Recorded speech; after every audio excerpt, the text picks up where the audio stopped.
एक बार फिर से अमेरिका की इमिग्रेशन पॉलिसी ने एक परिवार को गहरे सदमे में डाल दिया है। ओक्लाहोमा के पास रहने वाले हो नवेन, जो वियतनामी मूल के हैं, पिछले कई सालों से अमेरिका में रह रहे थे और नियमित रूप से इमिग्रेशन कोर्ट में भी अपनी पेशी के लिए जाया करते थे। लेकिन इस बार 13 जुलाई को जब वो कोर्ट में पहुंचे तो वहीं से उन्हें आइस एजेंट्स ने डिटेन कर लिया और अब उन्हें वियतनाम डिपोर्ट किया जा रहा है।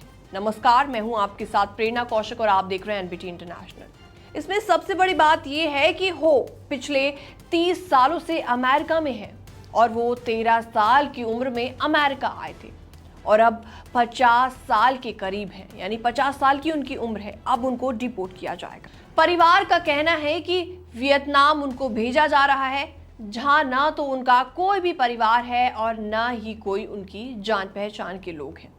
ऐसे में हो की वाइफ मेडेलिना का कहना है कि हो का एक पुराना केस 1990 के दशक का है, अब उनकी गिरफ्तारी की वजह बना है, यानी कि उनका पुराना केस रीओपन हुआ है जिसके आधार पर उनकी अरेस्टिंग की गई है।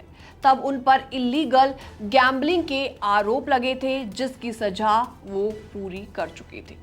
हालांकि इस केस के चलते उनका ग्रीन कार्ड पहले ही रद्द कर दिया गया था, तब से वो वापस ग्रीन कार्ड पाने की कोशिशों में जुटे हुए थे।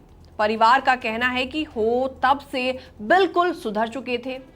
वो एक अच्छे इंसान हैं, दिन रात मेहनत करते हैं, 12-12 घंटे वो काम करते हैं और पूरे परिवार का ख्याल रखते हैं, देखभाल करते हैं।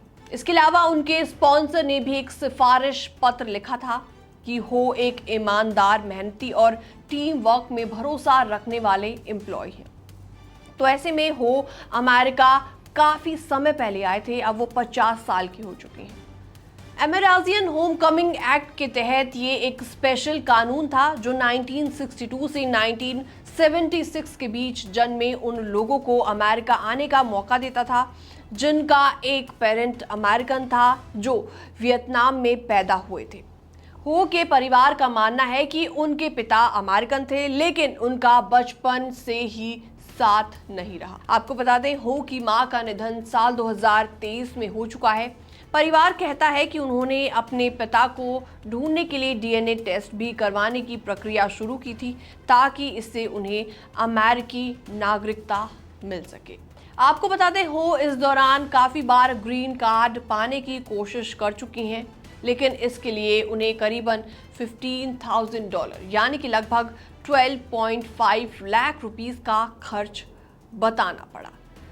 इसके अलावा लीगल फीस भी इसमें शामिल है। तो ये सब होने के बाद उनकी पत्नी का कहना है कि हमने सिर्फ पति नहीं बल्कि सहारा भी खो दिया। हो की पत्नी मेडेलिना रो रो कर कहती हैं कि वो मेरा सब कुछ करते हैं, बिल भरते हैं, घर संभालते हैं, परिवार को चलाते हैं, अब वो नहीं है तो सब कुछ अधूरा है। ऐसे में उनके सौतेले बेटे का भी रिएक्शन आया। उनका कहना है कि अब हम ये नहीं जानते कि वो कहाँ मौजूद है, आइस हमें जानकारी तक नहीं दे रहा।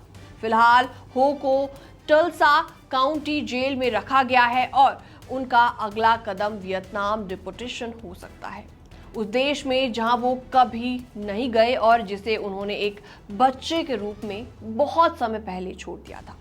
फिलहाल इस रिपोर्ट में इतना ही। बाकी तमाम अपडेट्स के लिए बने रहिए एनबीटी इंटरनेशनल के साथ।